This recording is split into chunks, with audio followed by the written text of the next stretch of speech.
चंद्रपूरचे अपक्ष आमदार किशोर जोरगेवार यांच्या पक्षप्रवेशासाठी अनेक अडचणी येत आहेत। आपण त्यांच्याकडूनच जाणून घेऊया की त्यांच्या पक्षप्रवेशासाठी का विरोध होत आहे। किशोरजी, आपण पाहिलं असेल तर आत्ताच सुधीर मुनगंटीवार हे दिल्लीला गेलेत।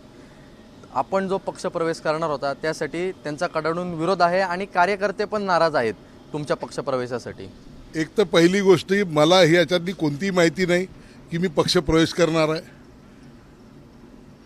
दुसरा, तुम्ही जो प्रश्न विचारला तो योग्य आहे की दोन्ही पक्षाचे नेते हे माझ्या उमेदवारी करता त्यांच्या पक्षातून उमेदवारी मिळू नये याकरता विरोध करताय।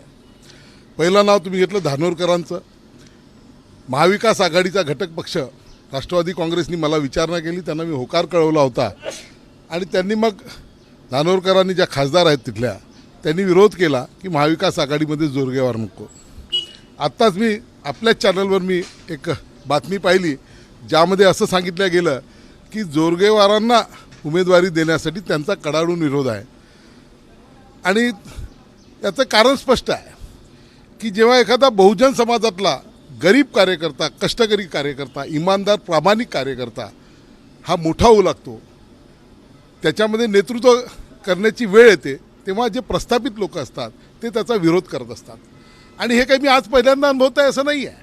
2019मध्ये सुद्धा ही स्थिती होती। 2019मध्ये काँग्रेसनी माझा प्रवेश करून घेतला, एबी फॉर्म दिला, परंतु उमेदवारी मात्र ऐन वेळेवर दुसऱ्याला दिली। काय झालं? काँग्रेसचा उमेदवार 14,000 मतांवर थांबला आणि 1,03,000 मतं काँग्रेसच्या उमेदवारापेक्षा मला जास्तीची मिळाली। देशामध्ये सर्वाधिक 73,000 मतांनी मी विजयी झालो। तीच स्थिती भारतीय जनता पार्टीची झाली। भारतीय जनता पार्टीचा उमेदवार हा 44,000 मतांवरती थांबला आणि देशामध्ये विक्रमी मतांनी, अपक्षांमध्ये देशातला विक्रम 75 वर्षातला, तेवढ्या मतांनी मी 73,000च्या फरकाने अपक्ष म्हणून निवडून आलो। हे केवळ आणि केवळ कार्यकर्त्यांची भावना असते की प्रामाणिक काम करणारा, कष्ट करणारा आपल्याला नेता हवा असतो, परंतु जे प्रस्थापित आहे त्यांची ही भूमिका नसते की दुसऱ्यांनी इथे यावं आणि नेतृत्व करावं। आणि म्हणून हे चित्र या ठिकाणी आज दिसत आहे।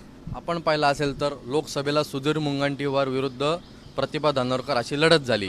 तर प्रतिभा धानोरकर यांनी असं म्हणलंय की तुम्ही अप्रत्यक्षरित्या तुम्ही भाजपला मदत केली, पण इकडेच सुधीर मुनगंटीवार देखील विरोध करतायत। नक्की काय? हे बघा, हे खरं आहे की प्रतिभा धानोरकर म्हणतात त्या गोष्टीमध्ये तथ्य आहे की शेवटच्या 2 दिवसामध्ये मला माननीय मुख्यमंत्री, माननीय उपमुख्यमंत्री देवेंद्रजी फडणवीस यांनी सतत फोन केले, माझ्यावर दबाव दिला की आपणाला मुनगंटीवारांचं काम करावं लागणार आहे, कारण की त्यावेळेस मी महायुतीमध्ये होतो, महायुतीचा एक घटक पक्ष म्हणून मला त्यांचं काम करावं लागेल।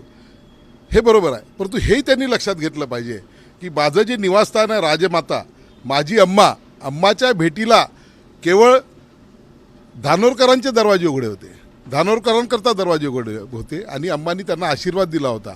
शेवटच्या 2 दिवसामध्ये मी निश्चितपणे मला शिंदेसाहेब आणि देवेंद्र फडणवीस साहेबांनी सांगितलं आणि यांचेही वारंवार फोन, सतत रिक्वेस्ट सुरू होत्या, त्याच्यामुळे आम्ही एक मोठा मेळावा लावून यांच्याकरता यांना पाठिंबा दिला होता। काही दिवसातच आता अर्ज भरायची मुदत ही संपेल, तर आपण आता नेमका कुठे पक्षप्रवेश करणार आहे आणि भाजपकडून, वरिष्ठांकडून आपल्याला काही सांगण्यात आलं आहे?